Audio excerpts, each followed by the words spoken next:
falar disso aí, tem caráter ácido ou tem caráter básico, simplesmente isso. E existem ainda os aminoácidos aromáticos. São aqueles aminoácidos aqui, ó, que apresentam cadeias carbônicas, anéis aí carbônicos. Mas enfim, pessoal, isso daí não acredito que seja tão importante, tá? Comparando a aula que eu tive com o Ito, com a aula que vocês tiveram, ele adicionou agora para vocês esse slide. Ele colocou a diferença de aminoácidos essenciais e aminoácidos não essenciais. Não acredito que ele vai cobrar decoreba de vocês. Ah, quais são os 8 aminoácidos, 9 aminoácidos essenciais? Não acredito que ele vai cobrar isso aí. Mas o conceito ele pode cobrar. Existem aminoácidos essenciais, existem aminoácidos não essenciais, os naturais. Um aminoácido essencial é aquele que eu não produzo. Eu não produzo, mas eu preciso dele para fabricar minha própria proteína. Então é essencial, é fundamental que ele esteja presente na minha dieta para que eu consiga sobreviver, para que eu consiga formar as minhas proteínas. Então aminoácido essencial eu não fabrico. Aminoácido não essencial eu fabrico. Eu até posso obter a minha dieta também, na minha alimentação também, mas esse aqui eu consigo fabricar, tá? Tem um risco menor aí se eu não tiver na dieta. Agora o negócio começa a ficar mais interessante. Aí o negócio começa a ficar mais legal para a prova, tá? A proteína ela é formada por aminoácidos. Mas não adianta de nada eu ter um aminoácido aqui e um outro aminoácido aqui. Eu preciso juntar esses aminoácidos. 500 aminoácidos, 1000 aminoácidos, 2000 aminoácidos. E o processo de ligação entre aminoácidos, ele sempre vai ser igual. Sempre você vai ter o mesmo tipo de ligação. Imagina só o seguinte aqui. Eu tenho aqui um grupamento amina, átomo central, cadeia lateral, grupamento carboxila. Eu tenho aqui um outro aminoácido agora, o vermelho, tá? Seguindo a mesma lógica aqui, pessoal. Mesmíssima lógica. Eu preciso ligar esse aminoácido preto nesse aminoácido vermelho. E a ligação, pessoal, ela sempre vai acontecer entre o carbono de um aminoácido, entre o carbono da carboxila de um aminoácido e o nitrogênio do grupamento amino de outro. Só que bora devagar aqui no raciocínio. Quantas ligações o átomo de carbono pode fazer? 4. Isso a gente aprende bem cedo, né? Aqui ele já tem 4 ligações. Eu consigo formar uma quinta ligação? Não, então eu preciso liberar alguém. Quem é que eu vou liberar aqui para poder disponibilizar essa ligação química nova? Eu vou liberar esse grupamento hidroxila. Eu vou clivar essa ligação e a partir do momento em que eu clivo essa ligação, eu disponibilizo essa ligação. No outro aminoácido, eu vou pegar esse átomo de hidrogênio e eu vou soltar do grupamento amino. Eu vou quebrar essa ligação. De tal maneira, pessoal, que após esse processo, eu vou acabar observando o seguinte, ó. Continua grupamento amina, átomo central, cadeia lateral, hidrogênio. Aqui eu botei o carbono com a dupla O, mas sem hidroxila. Eu joguei fora. Eu eliminei isso daqui. Nesse aminoácido vermelho, o nitrogênio está aqui, o hidrogênio de cima está aqui, mas o hidrogênio lateral foi jogado fora, foi eliminado. E aí eu vou continuar a mesma estrutura. A partir do momento que eu elimino essa hidroxila e esse hidrogênio, eu consigo ligar esse átomo de carbono a esse nitrogênio. Eu consigo conectar esses dois aminoácidos. Eu consigo formar uma ligação, conhecida aqui como ligação peptídica. É a união entre dois aminoácidos. E sempre acontece dessa maneira. Pode ser na bactéria, no fungo, no protozoário, na gente, em qualquer órgão do corpo humano, sempre acontece dessa maneira. Ah, mas é a primeira ligação, é a milésima ligação. Sempre acontece dessa maneira, pessoal. Não tem variação para isso daí. E esse processo que a gente mostrou aqui, ele acaba sendo conhecido como síntese, porque eu estou fabricando uma ligação química nova, síntese por desidratação. Por que a desidratação? Porque eu tirei H mais OH. Eu tirei H2O. Eu tirei uma molécula de água. Para eu formar uma ligação peptídica, eu sempre vou liberar, soltar uma molécula de água. Ok? Beleza nisso daí? Alguma dúvida aqui? Esse é o tipo de coisa, é o tipo de questão que ele te dá a imagem e com base na imagem, ele pergunta o que vai acontecer. Não me preocupe com isso não, isso aqui é muito parecido com o ensino médio, com o vestibular, é uma coisa bem simples aí da gente acompanhar. O que é mais importante, pessoal? É o que vem agora. A simples união dos aminoácidos garante a função. O simples fato de eu unir os aminoácidos garante que essa proteína ela vai ter função? bora ver aqui o seguinte. Isso daqui, ó, é um modelo computadorizado de um anti-HIV, de um anticorpo anti-HIV. Isso aqui, se eu não me engano, é a cadeia leve, de verde, e isso aqui de roxo é a cadeia pesada. Isso aqui é um anticorpo anti-HIV. Qual é o vírus que o anticorpo anti-HIV combate? HIV, aí é beleza. O anti-HIV combate o vírus EBV? Não. O anti-HIV combate o vírus CMV? Não. O anti-HIV combate o vírus, sei lá, HHV1, HHV2, HHV3, HHV4 e por aí vai? Não, ele combate o anti-HIV. Por que ele só combate o anti-HIV? A gente vai já ver o porquê. Mas olha para essa estrutura e olha para essa estrutura agora, pessoal. Isso aqui é a molécula de hemoglobina. A hemoglobina ela é formada por 4 cadeias de aminoácidos, ó, uma vermelha, uma amarela, uma verde e uma azul. E esse grupamento cinza com vermelho aqui é o grupamento M, que é o que tem ferro. Essa estrutura da hemoglobina é igual à estrutura do anti-HIV1? Não. É igual a essa estrutura aí? Não. Isso aí são 3 proteínas unidas, tá? Miosina, argitina e troponina. Vai ser igual a essa estrutura aí da albumina? Não. Vocês podem perceber que todas essas proteínas, elas têm estruturas diferentes, mas todas elas têm a mesma composição. Todas elas são formadas por aminoácidos. E em todas elas, os aminoácidos são unidos da mesma maneira. Então, o simples fato de eu juntar os aminoácidos faz com que as proteínas sejam as mesmas? Não. O simples fato de eu juntar os aminoácidos faz com que a proteína tenha função? Não, pessoal. Para que uma proteína tenha função, ela precisa obedecer a lei, ela precisa obedecer o modelo da chave fechadura. O que é que diz esse modelo aqui? Para que uma determinada proteína, seja ela qual for, exerça o seu papel, ela precisa se encaixar perfeitamente na substância, tal qual uma chave se encaixa na fechadura. Então, por que que o anti-HIV1 combate o HIV, mas não combate o CMV? Porque ele se encaixa no HIV. O anti-HIV1 ele consegue se encaixar perfeitamente no HIV, mas ele não encaixa no CMV. A estrutura vai ser diferente. Então você tem uma especificidade. E essa especificidade vai ser dada pela estrutura da proteína. Então essa proteína ela precisa adquirir essa estrutura de alguma maneira. E como é que ela adquire isso? Como é que ela adquire isso, perdão? Ela adquire, pessoal, passando por estágios. Qual é o primeiro estágio? Eu vou juntar os aminoácidos. Eu vou ter aqui, ó, a ligação de aminoácido com aminoácido com aminoácido. E isso aqui é igual para todas as proteínas, para absolutamente todas. É a primeira estrutura proteica, é a estrutura primária. Só que imagina o seguinte, imagina que aqui eu tenho uma cisteína e bem aqui eu tenho outra cisteína. Vocês concordam que entre as cisteínas eu posso formar ponte de sulfeto? Posso, não posso? E se eu formar um ponte de sulfeto aqui, você concorda que eu aproximo essa galera? Isso pode acontecer, é uma interação intermolecular. Fora outras interações, van der Waals, dipolo, não sei o que pode acontecer aqui. Então, logo após os aminoácidos serem ligados, devido à presença de interações intermoleculares, essa estrutura que é uma estrutura linear, ela começa a se enrolar sobre ela mesma. E já que a segunda estrutura aparecer, você vai chamar de estrutura secundária. Arthur, estrutura primária tem função? Não tem função. Estrutura secundária tem função? Não tem função. Quando é que vai ter função? A partir do momento em que essa estrutura secundária começar a se enrolar sobre ela mesma, sei lá, eu tenho uma cisteína aqui, uma outra cisteína aqui, elas vão se aproximar. Eu tenho um aminoácido polar aqui, um outro aminoácido polar aqui, eles vão se aproximar. A partir do momento em que essa estrutura secundária, ela começa a se enrolar sobre ela mesma, ela vai adquirir um terceiro formato.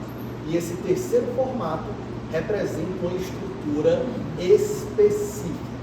A estrutura terciária da albumina sempre vai ser igual. A estrutura terciária da albumina em qualquer ser vivo, ela sempre vai ser igual.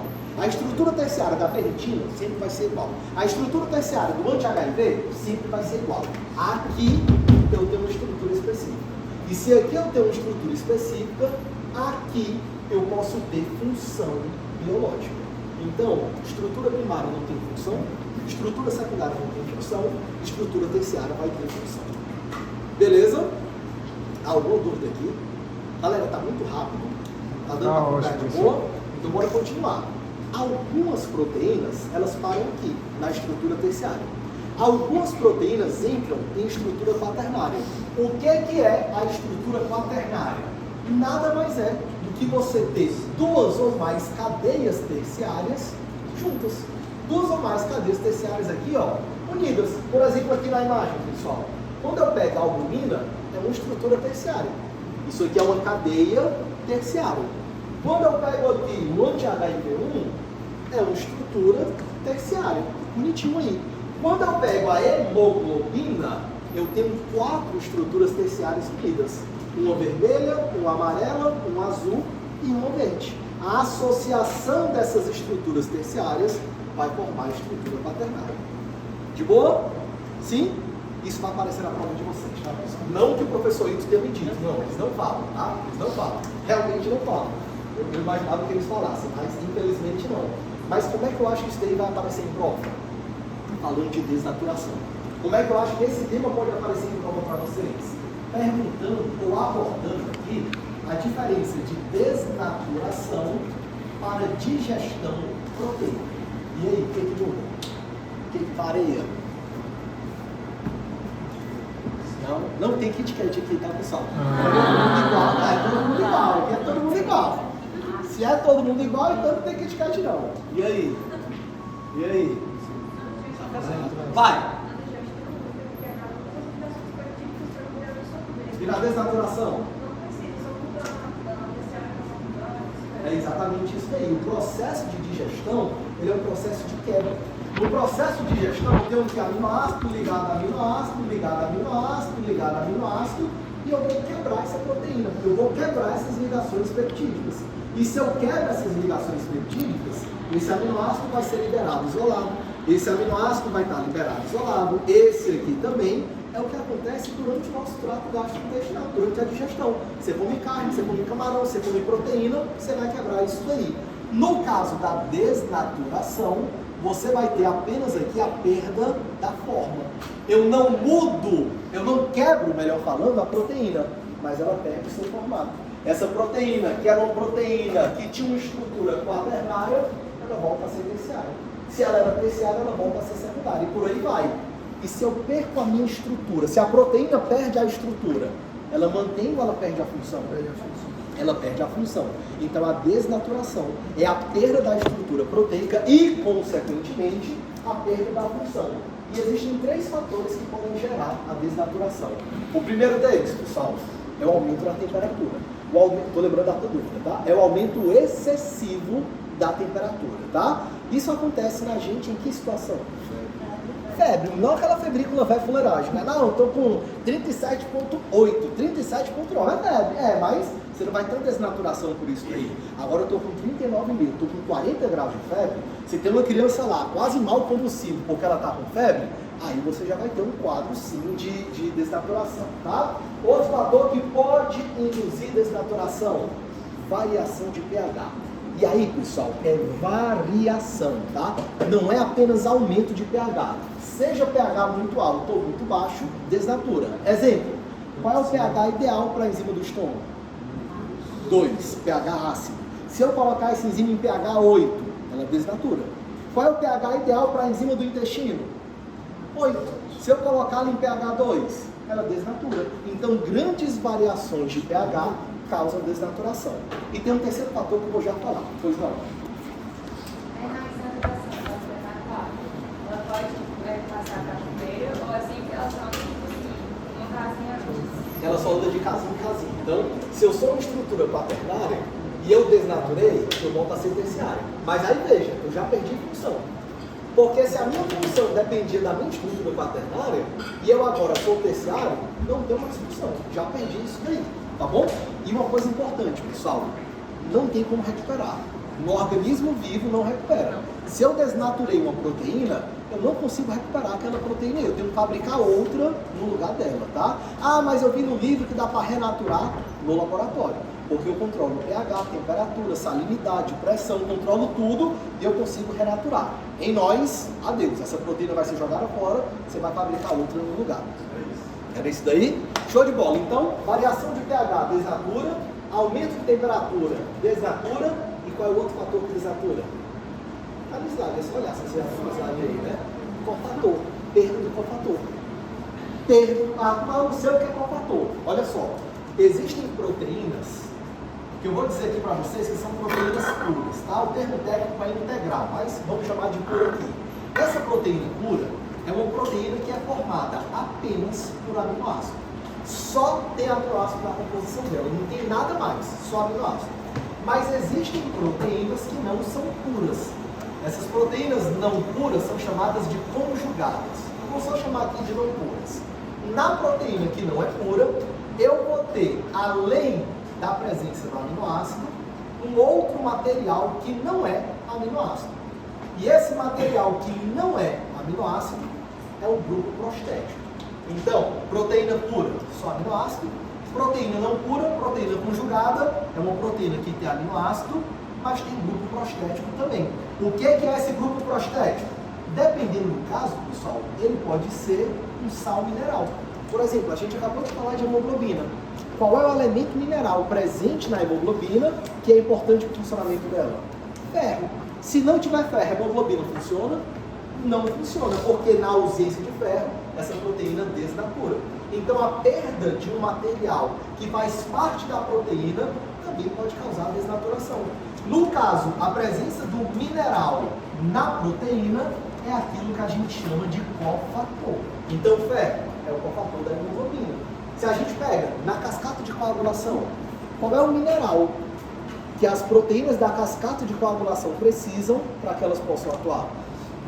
Cálcio, né? Então o cálcio ele acaba, eu sei que você não tiver essa aula ainda, tá? Então de boa. Então o cálcio, ele é um elemento que é o cofator dessas proteínas, dessas enzimas. Mas eu preciso de uma vitamina também. Qual é a vitamina produzida no intestino essencial para a coagulação? Vitamina K, filoquinona. Então, se eu tiver uma vitamina como grupamento prostético, eu vou chamar essa vitamina de coenzima. E aí vocês vão ver na aula lá de vitaminas, de não sei o que, isso aqui é super importante, tá? Por exemplo, vitamina do complexo B. Toda vitamina do complexo B atua no metabolismo energético. Por quê? Porque elas são coenzimas das enzimas energéticas, das enzimas do metabolismo energético. Então, se eu aumento a temperatura, eu desnaturo. Se eu tenho variação no pH, eu desnaturo. E se eu tenho perda do cofator, eu também desnaturo. Ficou claro isso aí? Já a gente está fazendo questão falando disso, tá, pessoal? Já vocês vão ver a importância. Para poder falar dessa questão, eu preciso agora chegar na partezinha complicada da aula, tá? Os dois últimos tópicos aqui da monitoria, pessoal, são digestão de proteínas e transporte de amônia, transporte de nitrogênio pelo sangue. Qual é a ideia do professor Ito nisso daí? Você já sabe o que é uma proteína, você já sabe que a proteína é formada a partir de aminoácidos, e agora ele quer que você saiba de que maneira a proteína que você come vai ser digerida. Porque, veja, sei lá, você está numa dieta hiperproteica, você está comendo 40 ovos por dia, você come muita albumina. Mas a albumina que você comeu lá no ovo, ela vai atravessar a tua célula intestinal? Não, ela vai ser quebrada. A partir dela eu vou liberar aminoácido e esses aminoácidos eu vou utilizar para formar minha própria albumina, para formar minhas próprias proteínas. Então ele quer que você entenda esse processo. Ele quer que você saiba onde ocorre a digestão proteica e quais são as enzimas que participam desse processo, tá? E as questões vão falar disso aí. Vamos do basicão, vamos daquilo que você já sabe do ensino médio. Galera, eu tenho 3 compartimentos básicos em que há digestão, tá dando certo aí? Eu tenho 3 compartimentos básicos em que há a digestão de alimentos, tá? Boca, estômago e intestino delgado. Pelo que vocês sabem, o que é digerido na boca? Carboidrato, lipídio ou proteína? Carboidrato, vocês vão ver que não é só isso não, mas carboidrato. No estômago? Proteína. Vocês vão ver que tem um pouquinho outra coisa, mas proteína. E no intestino delgado? Tudo, pessoal. O intestino delgado digere tudo. Carboidrato, lipídio e proteína. Massa. No estômago, qual é a enzima que digere proteína? Pepsina. Isso é questão de prova aqui. Você tem que saber que a pepsina é uma enzima produzida no estômago e que ela vai digerir proteínas. Ok. Já no caso do intestino, eu vou ter vários materiais que vão promover a digestão.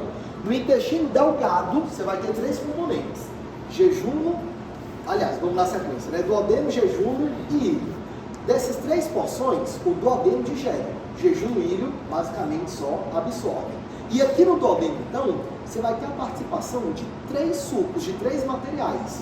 Suco entérico, suco pancreático e suco biliar, ou simplesmente sal biliar. Quem é que produz os sais biliares? Quem é que produz os sais biliares? É o fígado que produz. A vesícula biliar armazena e secreta, mas é o fígado que produz. Importância, isso aqui eu só estou comentando porque a gente vai precisar já, tá? Importância do sal biliar na digestão. Emulsifica a gordura. Ele deixa a gordura mais solúvel, digamos assim.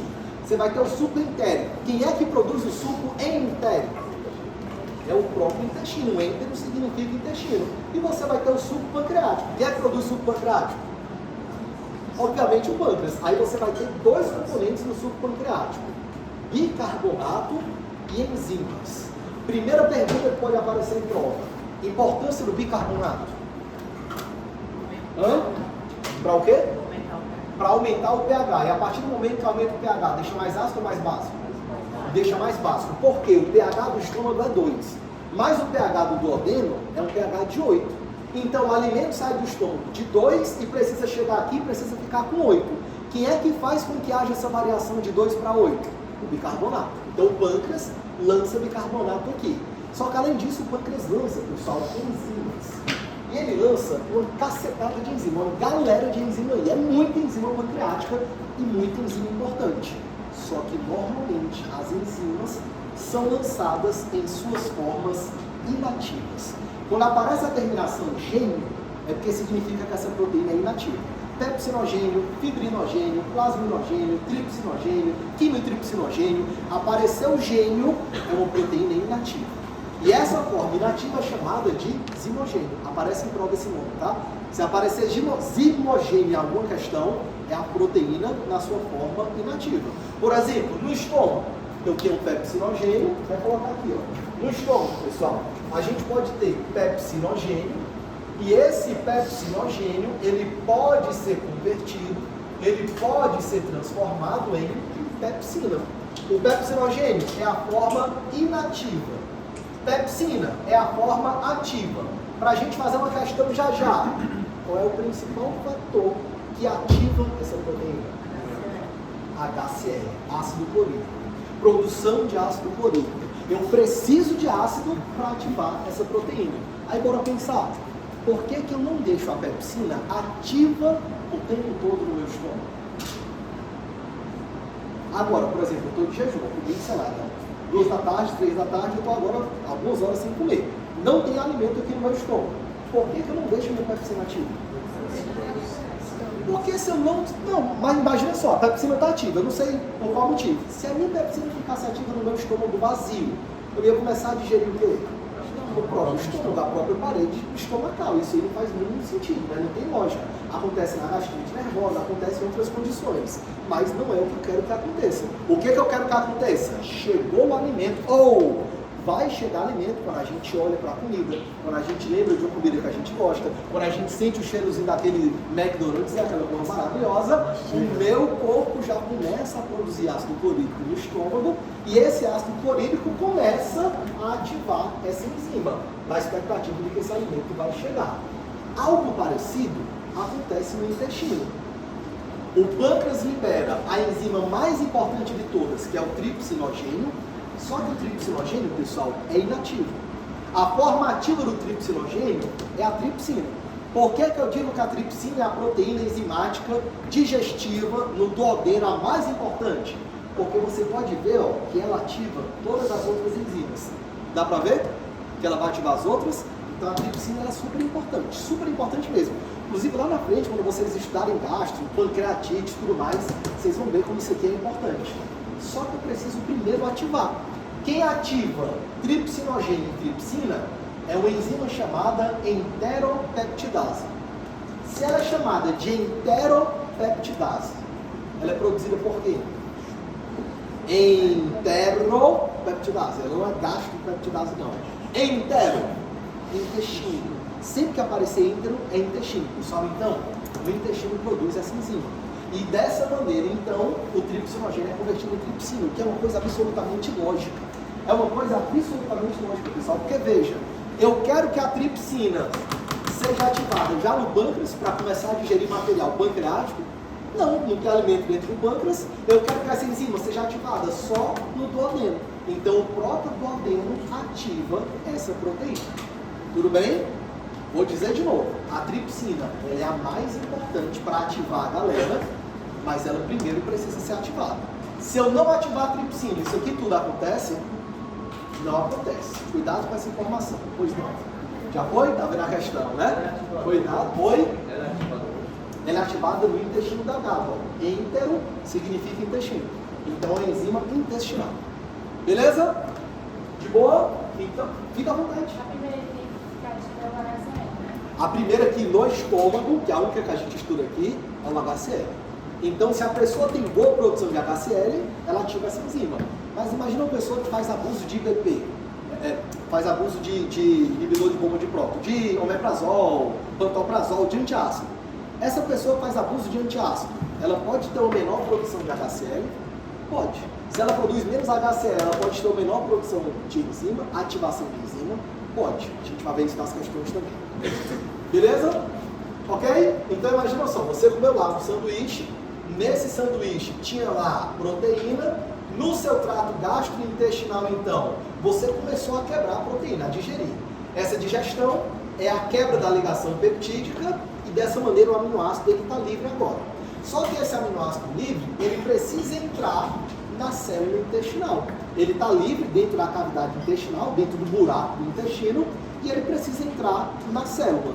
A principal maneira desse aminoácido entrar na nossa célula intestinal é por um mecanismo chamado cotransporte. Aqui está a luz do intestino, está aqui a abertura, né, o buraco do intestino. Aqui embaixo a gente tem o sangue e quem faz essa transição é a célula intestinal. Quem é que vai promover a absorção de aminoácido? É a célula intestinal. E de que maneira ocorre essa absorção? Principal maneira, pessoal, é o cotransporte sódio-aminoácido. Sempre que o sódio entra nessa célula, ele cria, entre aspas, uma corrente e arrasta com ele o aminoácido. Isso é um transporte ativo secundário, porque há gasto de energia, mas eu estou gastando energia para absorver alimento? Sim, porque vale a pena. É melhor você gastar essa energia, absorver rapidamente, do que demorar para absorver esse material. Então eu digiro, depois que eu quebro todo esse material, eu preciso absorver. E eu vou absorver principalmente por esse mecanismo aqui. De boa? Isso aqui eu já acho menos importante, por isso que eu estou falando mais rápido. Mais tranquilo? Bora ver a questão aqui então, pessoal. Vamos ver aqui, ó. Olha essa questão. São todas questões que já caíram em provas, tá? Eu peguei as provas anteriores de vocês e fui selecionando aí, ó. A hipocloridria é caracterizada pela diminuição da produção de ácido clorídrico no estômago e dessa forma eleva o pH para 3 e 5. Podendo levar o indivíduo à deficiência nutricional. Identifique o item que melhor descreve o impacto dessa alteração na protease estomacal. Protease é uma enzima que digere proteínas. Se ela está no estômago, quem é ela? Qual é a protease que atua no estômago? Pepsina. Isso ele está falando de pepsina. Letra A. Sequestra íons metálicos que são cofatores da pepsina. Em algum momento aqui, pessoal, a gente falou de cofator para a pepsina? Não. Mas o que é que a gente falou? Variação de pH causa desnaturação. O pH ideal para a pepsina é 2. Se eu deixo essa pepsina em pH 5, ela desnatura? Sim. Desnatura. Se ela desnatura, ela perde formato. Se ela perde formato, ela vai perder função. Então eu vou absorver menos, eu vou digerir menos. Não é A. Letra B. Retira a enzima da sua temperatura. Não é temperatura, é pH. C. A elevação do pH diminui a atividade da tripsina. E aí? Se eu fosse o professor Ito, eu tinha colocado era no item A isso daí. A galera nervosa passou a noite decorando um monte de coisa de anatomia. Que a gente sabe que é isso que acontece, né? Vocês viram a noite, eu nunca virei noite, nunca consegui. A galera virava noite, não sei o que, decorando. Já estão vendo esse negócio aqui de antebraço? Já vimos. Já viram isso daí? Você me perguntar um músculo disso aqui, eu não sei mais. Minto, eu não sei dois, é o pronador redondo e o pronador quadrado.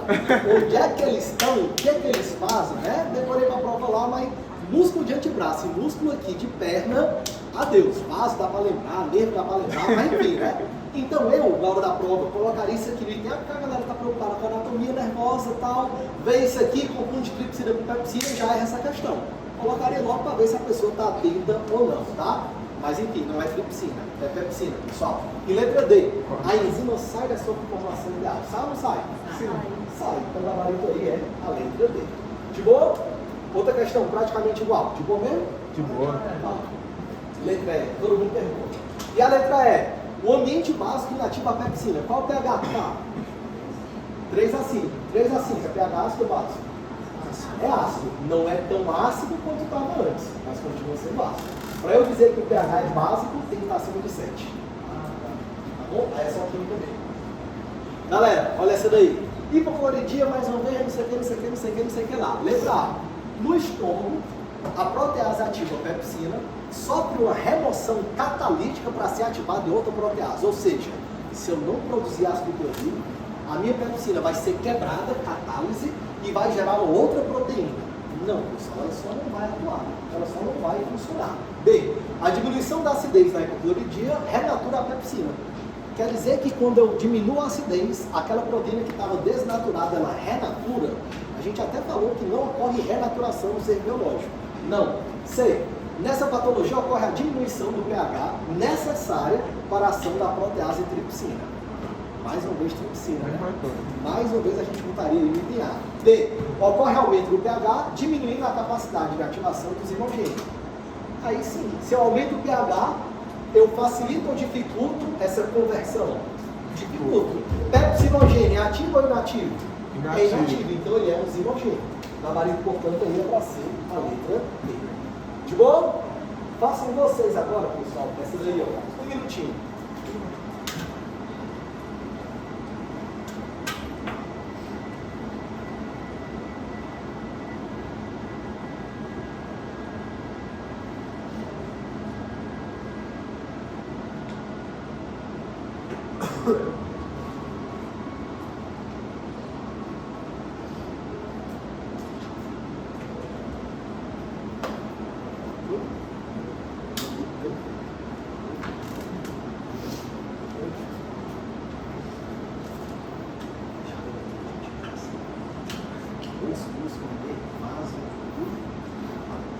Vamos ver o coração agora, já vi?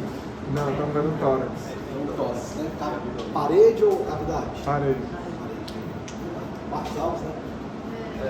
Bom demais. Besourão. Bora, vamos lá. Ele já contou a história do besourão? Não. Não? E ele se chama de besourão. Deixa eu ver, tava lá fora isso aqui, né? Bora, vamos lá. Considere um bebê recém-nascido com dificuldade de grande peso, avaliado por equipe médica e detectado por exames moleculares, uma mutação que comprometia a ativação de todas as proteases intestinais. Identifique o item que melhor descreve a atividade comprometida por essa mutação.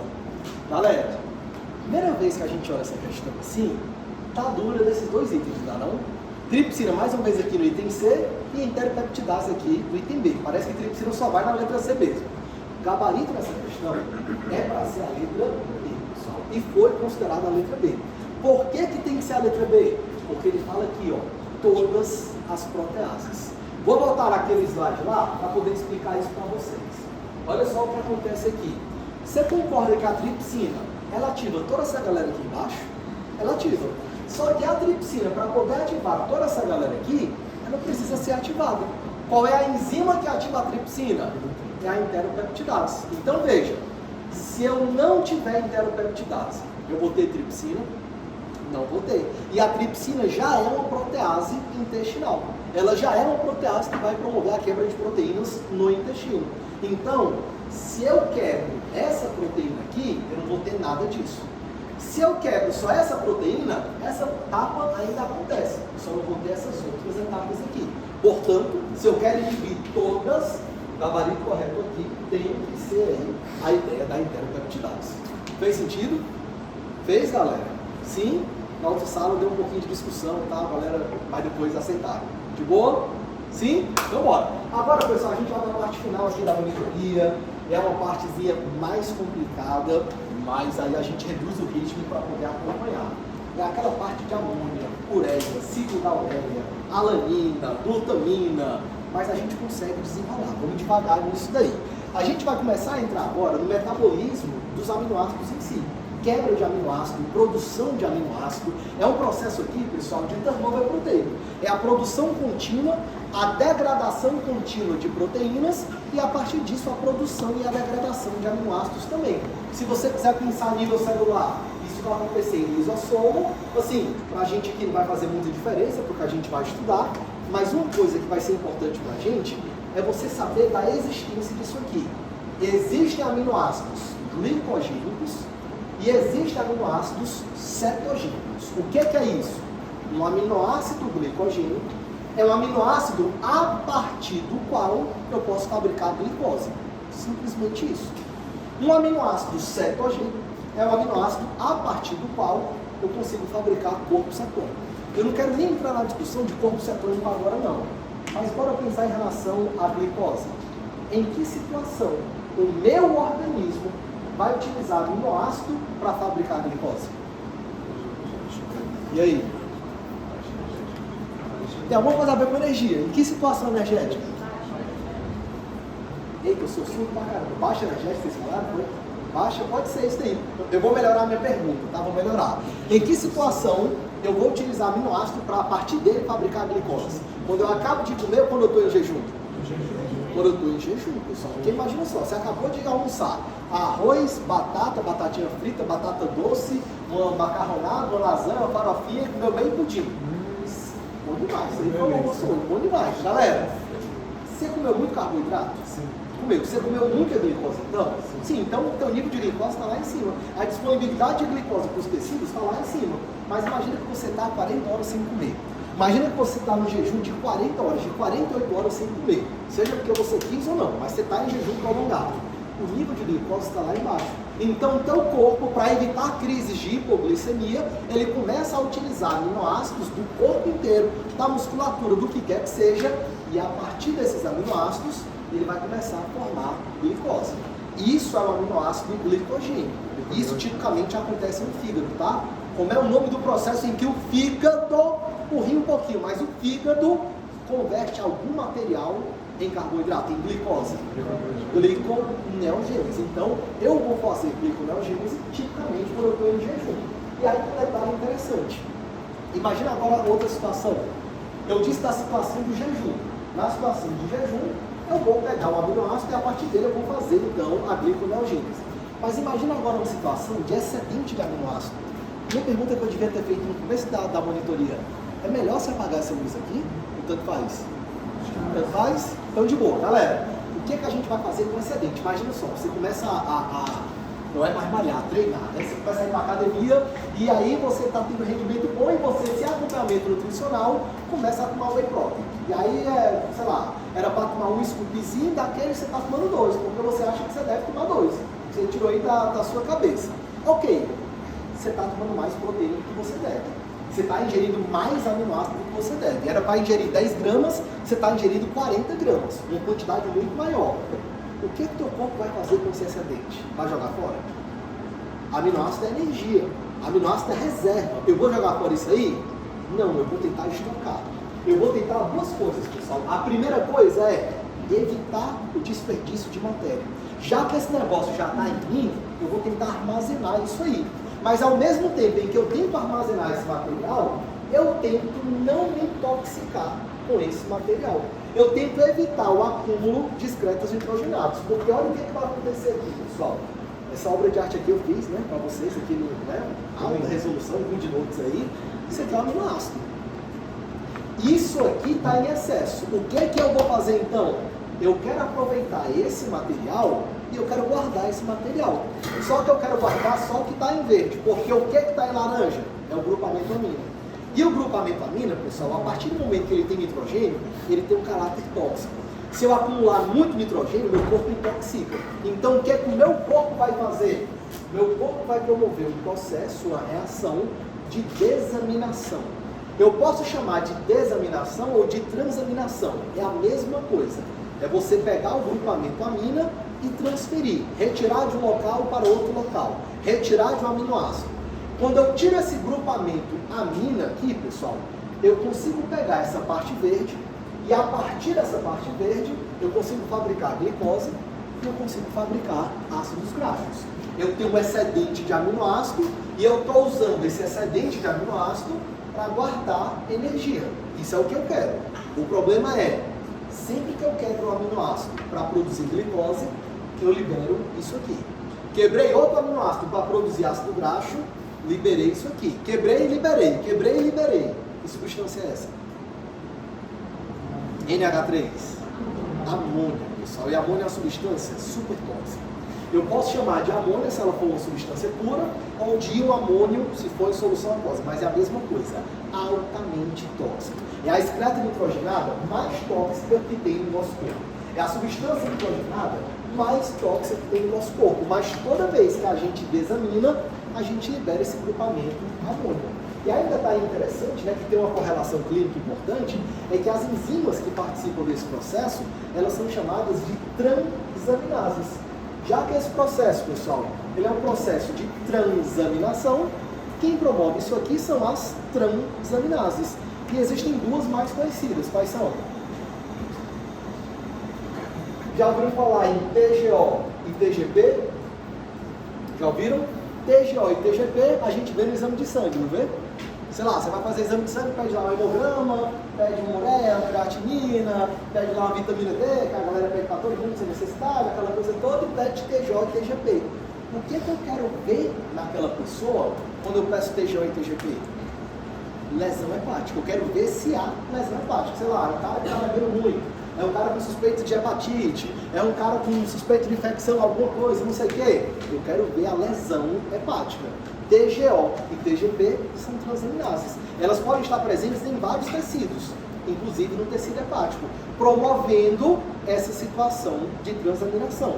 Mas o que eu quero que fique aqui guardado para vocês é, toda vez que eu tenho um excedente de aminoácidos, repito, toda vez que eu tenho um excedente de aminoácidos, o meu corpo faz essa transaminação. Usa isso aqui para produzir glicose e ácido graxo e libera amônia. Minha célula do pé faz isso, meu coração faz isso, meu intestino faz isso. Então, existe um potencial de todos os tecidos do corpo produzirem amônia.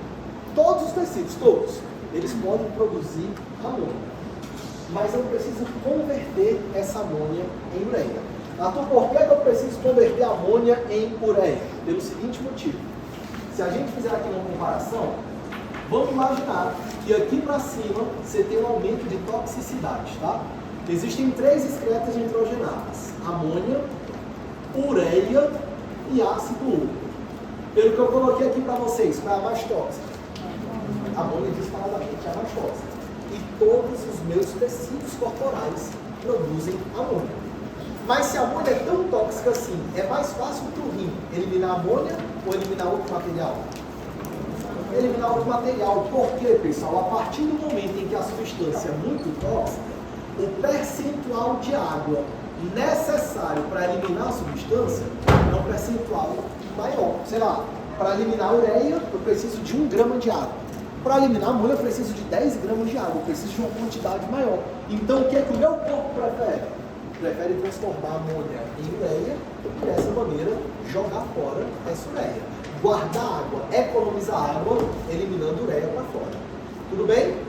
De boa? Então perceba, todos os tecidos produzem amônia, mas o ciclo de transformação de amônia em ureia acontece no fígado. Então o que eu tenho que fazer? O meu músculo aqui, você já viu tudo que é músculo, não é mais disso o músculo de braço, vou lembrar? Flexor redondo do carpo. Radial do carpo. Você serve para nada um negócio desse. Flexor é o que tem aquele tendão que não serve para nada, né? É ele mesmo?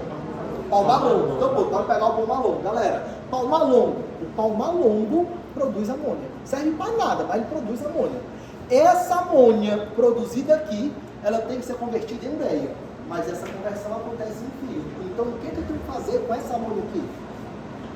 Eu vou deixar ela aqui ou vou levar ela para o fígado? Eu tenho que levar para o fígado de alguma maneira.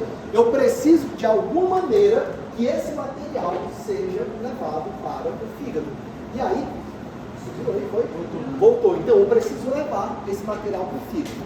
E aí existem 2 maneiras que aí a gente termina a monitoria basicamente falando disso. Glutamina e alanina. Você vai decorar isso aí, a prova de vocês é quinta tarde, né? Isso. Quinta-feira, 6 da noite, você esquece o que eu vou dizer aqui. Você só vai decorar para a prova, só vai usar para a prova. Mas se eu tiver que transportar amônia para o fígado, ou eu vou transportar na forma de alanina, ou eu vou transportar na forma de glutamina. Ah, mas por que a amônia produzida aqui pelo palmar, não sei o que da vida, não vai na forma de amônia? Porque a amônia é tóxica.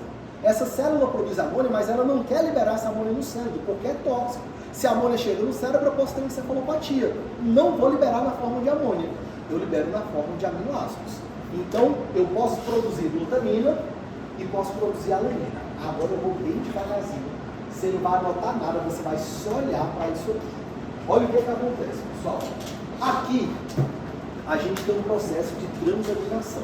Não vale a pena. Tem um slide aí que está tudo igual ao slide. Aqui você tem um processo de transaminação.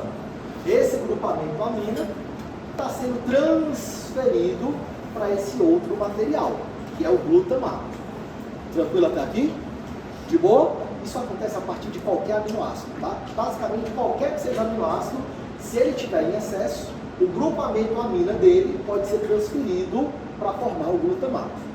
Aí o glutamato que está formado, ele vai pegar mais amônia ainda. Ele vai pegar um outro grupamento amônia que está disponível na célula, no músculo, na célula, qualquer ali.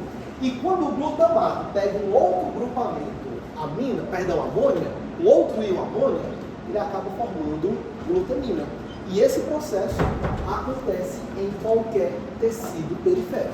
Está sobrando aqui no quadríceps femoral, está aqui no vasto lateral, está sobrando aqui aminoácido. Eu vou pegar esse excesso de aminoácido, eu vou pegar o excesso de amônia que deriva desses aminoácidos, vou juntar essa amônia com glutamato, e quando eu junto a amônia com glutamato, eu produzo glutamina. E a glutamina não é tóxica. Se a glutamina não é tóxica, essa glutamina produzida aqui no vasto lateral pode ser lançada para o sangue. Tudo bem até aqui? Ok? Essa glutamina, então, é lançada no sangue e ela pode parar em 3 locais. Ela pode parar no fígado, ela pode parar no rim e ela pode parar no intestino. O que acontece com a glutamina que chega no fígado? Ela vai inverter esse processo. Quando a glutamina chega no fígado, ela vai ser quebrada e o que existia de glutamina volta a ser glutamato e amônia. E essa amônia agora presente no fígado, ela vai ser convertida em ureia, que é o grande objetivo, que é a grande ideia. O meu músculo produziu amônia, ao invés de lançar amônia no sangue, eu transformo essa amônia em glutamina, a glutamina é jogada no sangue, chega no fígado. Lá no fígado, dentro da célula hepática, eu quebro essa glutamina e libero a amônia. E essa amônia dentro da célula hepática vai ser transformada em ureia, que é um subproduto menos tóxico. Fez sentido para vocês? Fez? Então, a grande ideia da glutamina, se aparecer na prova, é transportar amônia de maneira não tóxica. Se eu jogar amônia pura, é tóxico. Se eu não jogar amônia pura, não é tóxico. Ficou claro isso aí? Só vai cair na prova. Nunca na vida você vai usar isso aqui, mas na prova vai cair. Diga. O que pode acontecer se eu liberar amônia? Por exemplo, imagina uma pessoa que é cirrótica. Aí isso aí é importante. Se a pessoa é cirrótica, a função hepática está boa ou está comprometida? Está comprometida. O principal causa de cirrose no mundo? Obesidade, esteatose hepática. Não é álcool. A segunda causa vai ser o álcool, tá? Mas a gente sempre pensa que é álcool. Beleza. Então, a pessoa está com cirrose. Ela está com o fígado cirrótico, pequenininho. O fígado está cheio de nodulação, aquela coisa toda. O fígado não está conseguindo converter amônia em ureia, porque ele está disfuncional. Começa a sobrar amônia. Essa amônia que sobe é lançada no sangue. Quando chega no sistema nervoso, causa encefalopatia hepática. A pessoa pode ter flap, a pessoa ela pode morrer, entrar em coma em decorrência disso daí. É uma droga, é uma substância altamente tóxica do sistema nervoso central. Então eu não quero lançar amônia no sangue. Eu quero lançar na forma de glutamina, porque a glutamina no fígado vai ser quebrada e a amônia no fígado vai ser convertida em ureia. É o que eu quero. Beleza? Ok? Galera, essa glutamina também pode chegar no rim. E o rim também pode quebrar e pode liberar amônia. Só que quando chegar no rim já vai para o urina e já vai embora. Não tem problema. E a glutamina ainda pode ser utilizada pelo intestino. Só que o intestino usa como fonte de energia. Então a galera que toma um shotzinho de glutamina, né? De manhãzinha quando acorda é água, limão, glutamina. E tem mais alguma coisa que o pessoal bota aí, não sei o que não. Própolis, sei lá, mel, alguma coisa. Mistura aquilo dali, toma, porque melhora a imunidade, não sei o que. A função intestinal melhora, de fato melhora, porque glutamina para o intestino, ele usa para produzir ATP, ele usa como fonte energética. Mas o que é que eu quero que fique claro disso aqui? A partir da amônia produzida nos tecidos, você forma glutamina, essa glutamina vai para o fígado e leva a amônia para o fígado. Ficou claro isso? é o que você vai precisar para a prova, tá? Uma outra maneira de fazer isso, pessoal, é pela alanina. É um outro mecanismo, mas a ideia é a mesma, é transportar amônia. Nas nossas células, todas as nossas células basicamente, elas fazem glicólise. Já viram glicólise aqui? Decoraram aquelas 10 etapas, um corre aquilo dali, as enzimas reguladoras, não sei o quê, vai cair em prova aquilo dali, tá? Galera, glicose vai ser quebrada na glicólise em piruvato. E aí o que é que pode acontecer? Imagina meu músculo, tá? Meu vasto lateral mais uma vez está com excedente de aminoácido, está produzindo muita amônia, está produzindo muito glutamato. Eu posso pegar o glutamato e fabricar glutamina, ou eu posso pegar esse glutamato, juntar com o piruvato, e quando eu junto glutamato e piruvato, eu produzo um outro aminoácido, chamado glutamina. Então, glutamato só com amônia é glutamina. Glutamato com piruvato e amônia vai formar a alanina. A lógica continua a mesma. Não quero lançar amônia no sangue. Eu vou lançar na forma de um aminoácido. Aí essa alanina, ela vai ser lançada no sangue. Quando é lançada no sangue, ela vai chegar no fígado. E lá no fígado, eu vou quebrar a alanina. Quando eu quebro a alanina, eu libero o piruvato. Esse mesmo piruvato que tinha sido consumido, eu libero. E eu libero o glutamato e a amônia. Essa amônia que é liberada, pessoal, mais uma vez, vai entrar no ciclo da ureia e vai ser convertida em ureia. E esse piruvato que está agora disponível no fígado, ele vai passar pelo processo de gliconeogênese. Eu vou usar esse glutamato esse piruvato, e esse piruvato vai servir de base para produzir uma nova molécula de glicose. Então veja, a glicose é apenas um intermediário. Eu não estou diminuindo a oferta de glicose da célula, não. A glicose é transformada em piruvato, depois o piruvato é transformado em glicose. Glicose piruvato, piruvato em glicose. A única ideia é você usar o piruvato como um intermediário, como uma molécula capaz de transportar amônia na forma de alanina. Se eu não tiver piruvato, eu não formo alanina. Se eu não tiver alanina, eu não transporto amônia. Você tinha dúvida? Deixa eu contar aqui. Você entendeu que o glutamato aqui, ó, ele pode se associar com a amônia e formar glutamina? Se eu juntar glutamato com amônia, é glutamina. Se eu juntar glutamato com piruvato, é alanina. É uma outra reação com outro produto. O piruvato é formado na glicose, o glutamato não. O glutamato é formado a partir do aminoácido disponível. Vai ser um troca. Tranquilo? Pois não. Professor, caramba. É todo mundo igual aqui, é todo mundo aluno, é todo mundo colega. Diz. No slide passado você falou que não necessariamente precisa ser metabolizado no fígado. O intestino consegue utilizar A glutamina. Aí como é que o intestino consegue metabolizar para fazer energia se a glutamina já tem o que eles estão querendo, que a gente está querendo tirar? Lembra da mas é porque aqui no intestino você tem a participação da microbiota. Uma coisa é o meu fígado com a minha célula, com a minha capacidade metabólica. Outra coisa é essa glutamina chegar no intestino. Tem uma série de bactérias lá que conseguem utilizar. Então essa glutamina é muito mais para essa microbiota do que para o meu intestino em si. Mas eu preciso dessa microbiota funcionando para manter o equilíbrio, aquela coisa toda. Tá bom? Beleza? Tranquilo aqui, galera? Deixa eu mostrar uma questão para vocês, aí já a gente termina, tá? Galera, aqui ó, é a mesma imagem que tem no livro, no Marx lá de Bioquímica Médica. Aqui é o ciclo da ureia, eu não acho assim uma coisa que você tem que saber. O ciclo da ureia, o ciclo da ornitina. Ciclo da ureia é um ciclo em que você vai transformar amônia em ureia. Basicamente isso. Para quê? Ureia tem toxicidade menor. Se ela tem uma toxicidade menor, eu gasto menos água para eliminar. Se eu fosse lembrar alguma coisa para vocês, para a prova, eu lembraria que parte do ciclo acontece dentro da mitocôndria, parte acontece no citoplasma. Agora, você vai decorar todas as reações? Eu não perderia meu tempo nisso daí não, tá? Decora vaso, decora nervo, isso aí não é uma coisa importante para agora não. Mas olha só essa questão aí, pessoal. Façam vocês essa questão. 10 segundinhos. Não, 10 segundos tá aqui. 30 segundos, vai. Vai, tá terminando, tá acabando. Liga pro estádio.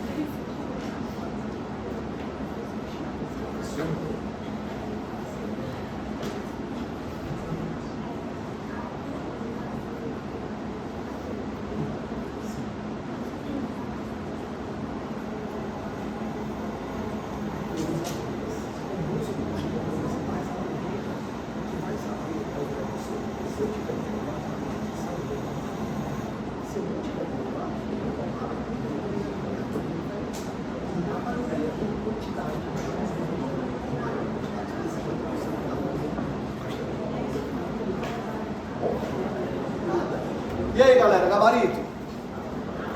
Tem glutamina, tem item A e tem item E. Por que eu não vou marcar item E?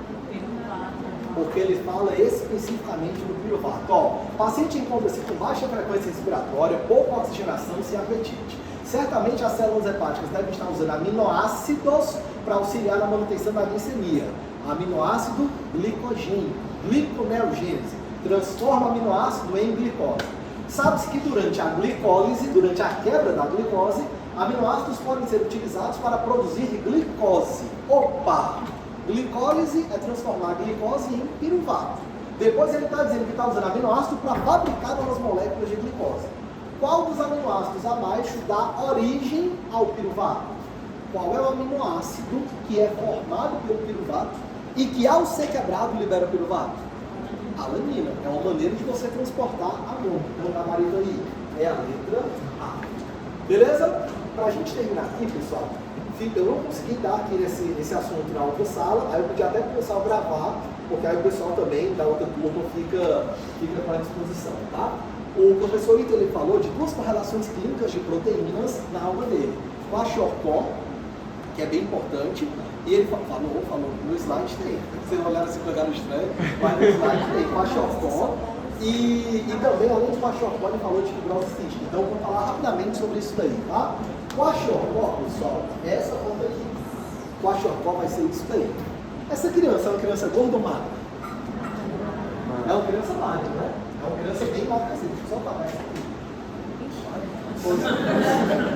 Ela é uma criança bem emagrecida. E você pode ver que é uma criança bem emagrecida, ó. Você consegue ver os ossos aqui e tudo mais, mas ela tem um edema abdominal. O nome técnico de edema abdominal? Ascite, a famosa barriga d'água. Ela tem um ascite, ela tem um edema na barriga, no abdômen, ela tem líquido livre no abdômen. E por que isso acontece, pessoal? Vamos imaginar que isso daqui é um vaso sanguíneo, e no vaso sanguíneo eu tenho água, mas eu também tenho solutos. Não sei se vocês já viram, se não viram vão ter que lembrar agora na marra, mas existe um processo chamado osmose. Osmose é o processo de transporte passivo do solvente. Nós, seres vivos, o solvente universal, o solvente da vida é água. Então, sempre que a gente fala de osmose, a gente está falando do processo de transporte de água. E aí, pessoal, por motivos que eu não vou explicar os quais, eu não tenho tempo para isso daí, na osmose, a água sempre vai de um ambiente hipo em direção ao ambiente hipertônico. Sempre que você fala em osmose, a água vai do ambiente menos em direção ao ambiente mais concentrado. E no sangue, eu tenho água e eu tenho solutos. Esses solutos aqui, eles podem ser sais diversos aí. Mas o principal soluto presente no sangue é uma proteína chamada albumina, pessoal. A albumina é a principal proteína sanguínea responsável pela pressão oncótica sanguínea. Arthur, não sei o que é pressão oncótica. É a pressão osmótica. É a capacidade dessa substância reter água. É a capacidade dessa substância puxar ága. Dando outro exemplo. Pessoas que fazem preenchimento labial usam qual substância? Ácido hialurônico. E o ácido hialurônico não é o que causa o inchaço. Você tem um inchaço na hora que você aplica, ou o inchaço é maior algumas horas, alguns dias depois do aplique? Alguns dias depois, porque o ácido hialurônico que você bota é uma substância de alto poder osmótico, ele puxa muita água. Como ele puxa muita água, ele acaba fazendo inchaço no seu lábio. É a justificativa. No caso da albumina, ela mantém a pressão oncótica. Se ela mantém a pressão oncótica, eu posso dizer que a albumina é responsável por segurar a água no sangue. Ela mantém a água dentro do sangue. O que acontece com criança dessa, subnutrida? Essas crianças, normalmente, elas têm acesso a algum tipo de alimentação. Mas, normalmente, é a alimentação de carboidrato. Ela come banana, ela come arroz, ela come algum material de carboidrato. Mas proteína, que é um material mais caro, e ela é uma criança pobre, ela não tem acesso. Então, ela não come ovo, ela não come carne, ela não come frango, ela não tem acesso à proteína. Se ela não tem acesso à proteína, ela consegue produzir as próprias proteínas dela? ela tem como quebrar a proteína, absorver aminoácido, produzir as próprias proteínas? Não. Então, nessa criança, normalmente a produção de albumina é reduzida. Eu não sei o valor de referência para criança, mas para adulto, o valor mínimo de albumina no sangue é de 3. Então, essa criança ela vai estar com um valor de albumina bem menor do que 3, bem abaixo de 3. Se eu tenho menos albumina no meu sangue, eu consigo reter água no sangue? Não. Se eu não consigo reter água no sangue, eu começo a observar perda de água para os tecidos. E quando você fala de perda de água para os tecidos, você tem um evento chamado de edema. Então a prova ela pode te perguntar, considerando uma pessoa que tem uma baixa ingestão de proteína, considerando uma pessoa em déficit proteico, que tipo de condição acontecerá no sangue? Menor produção de albumina. Por que ela vai ter edemas? Se eu tenho menos albumina, minha pressão oncótica, osmótica no sangue é menor, eu não consigo reter água. Se eu não consigo reter água, essa água vai vazar para os tecidos. Não é pressão hidrostática. A pressão hidrostática é a própria pressão do bombeamento sanguíneo. Vai bombeando o sangue e o sangue vai passando ali. É a pressão oncótica que é menor. Tranquilo? Deixa eu mostrar pelo menos uma questão para vocês. Então, olha essa questão aqui, pessoal. Vamos ver, ó. Quaxiocó já caiu em prova, tá? Todas as questões de provas anteriores. Quaxiocó é o termo médico utilizado para designar desnutrição grave, causado primariamente pela deficiência de proteínas. Dentre os sinais clássicos, podemos observar rosto em lua cheia e corpo demasiado. Esse rosto em lua cheia, depois ele vai ser uma face escaxingoide, ou muito parecido com essa face escaxingoide que vocês vão ver. Identifique o item que melhor associa a bioquímica de proteínas com o surgimento de edema nessa patologia. Ele quer saber por que na pessoa desproteinizada você vai ter edema. Letra A, aumento da pressão oncótica. Eu aumento ou diminuo a pressão oncótica? Diminuo. B, diminuição da pressão oncótica pela redução, pela diminuição de proteínas do plasma. É ou não é isso aí? É. E a principal dessas proteínas é a albumina. De boa? Deu para pegar isso aí? Tem outras questões que eu não vou fazer com vocês pelo tempo, mas tem outras questões que também vou falar disso daí, e no material elas têm gabaritos, tá? Outra coisa que o professor Ivo comentou, pessoal, é a questão da fibrose cística. Fibrose cística é uma doença autossômica, recessiva, vocês não têm que saber a parte genética disso daí, mas o grande problema da fibrose cística, pessoal, é que o indivíduo não forma uma proteína canal na membrana plasmática das células. Essa proteína canal é uma proteína que permite o fluxo de cloro. Na pessoa que não tem fibrose cística, a proteína canal é formada e o cloro passa. Na proteína que tem pessoa que tem fibrose cística, essa proteína não é formada. Se essa proteína não é formada, eu não tenho a passagem de cloro. E aqui qual é o problema? Qual é o problema de não passar cloro? Você está vendo, pessoal, que quando o sódio entra na célula, ele puxa água? Puxa, né? Porque sódio tem carga, água é polar. O cloro, ele também tem carga. O cloro também é polar. Então, quando o cloro sai da célula, ele leva um pouquinho de água. O sódio traz água para dentro, o cloro leva água para fora. Quando você tem fibrose cística, você não tem canal de cloro. Então, o sódio entra e puxa água. Mas alguém joga água para fora? Não, a água só entra. Então, o muco que é produzido, ele tem menos água. Se o muco que é produzido tem menos água, ele fica mais espesso, ele fica mais grosso. Isso acontece no pâncreas, isso acontece nos pulmões, isso acontece também em algumas regiões do trato reprodutor. Então, essa pessoa, ela vai ter como característica típica dificuldade digestória e infecções pulmonares recorrentes.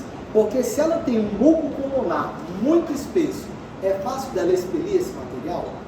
Não é. Então ela tem um muco espesso, ao invés dela expelir, ela mantém esse material dentro do pulmão e as bactérias vão proliferando. Então, são pessoas que vão ter dezenas de infecções pulmonares ao longo da vida. Elas vão ter várias internações hospitalares aí ao longo da vida. Já assistiram aquele filme que duas pessoas não podem ficar perto uma da outra lá? Como é o nome?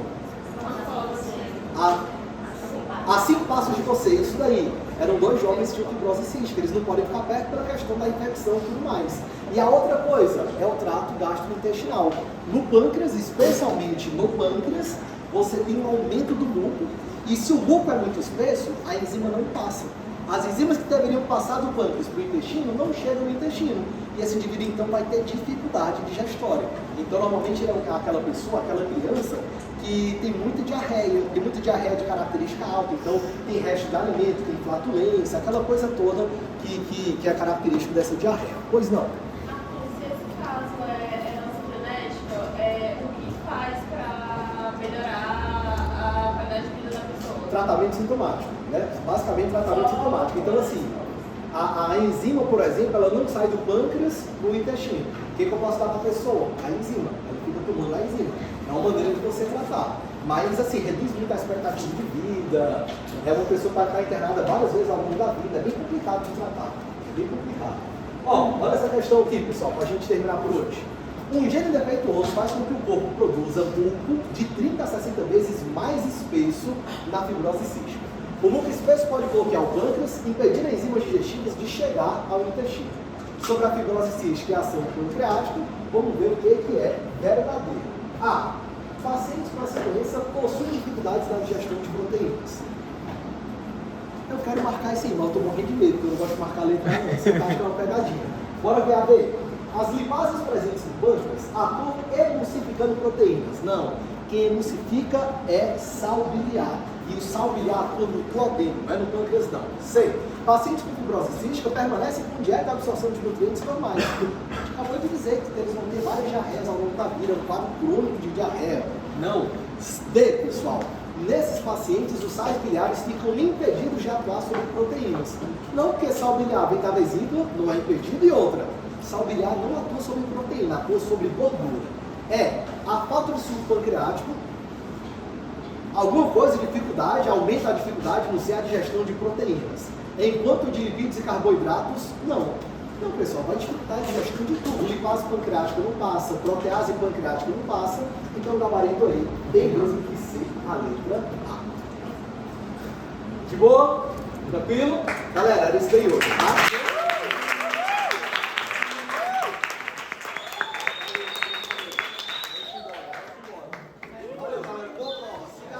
Se garanta.